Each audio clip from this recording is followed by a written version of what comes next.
講起 Kensington 咧，第一時間諗起嘅咧就係靚地段，但係真正要問嘅問題係咩咧？係你每日住喺度究竟方唔方便？因為到最後生活嘅感受先係最重要。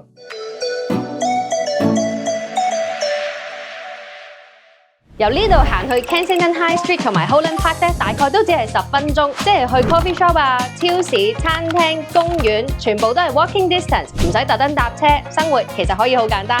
附近有 West Kensington 啦、Earls Court 同埋 High Street Kensington 幾個地鐵站。去 Bond Street 咧，大概係15分鐘；去 Heathrow 咧，都只係大概半個鐘左右。無論返工啊、出差、去市中心食飯等等咧，都係非常方便㗎。成個項目咧，總共有129個單位，樓高29層，可以睇到倫敦嘅開揚景觀，規模咧唔算好大，感覺咧會 private 啲。住戶設施咧就喺4樓高嘅 podium level 上面，你一入到去咧已經同馬路咧係有個距離。咁仲有 concierge 服務啦、resident lounge 啦、共享空間啦。咁喺市中心咧都唔會覺得嘈，有20米嘅室內游泳池啦、gym 啦、studio space 啦，仲有私人影院同埋活動室。平台花園咧就係 podium level， 夠晒安靜。咁呢啲設施咧係真係會用得到嘅設施嚟嘅。單位咧有落地玻璃啦、地暖啦，同埋 comfort cooling， 間隔比例舒服，設計咧好實用，一啲都唔浮誇。Kensington 當然係靚地段有名氣啦，但係最重要嘅係住喺度方唔方便。呢度行到去 High Street， 行到去公園，四通八達。如果想了解最新嘅 availability， 攞最新嘅價單同埋 floor plan， 可以即刻揾我哋 PitchBook Property， 我會同你分析下邊一個單位啱你。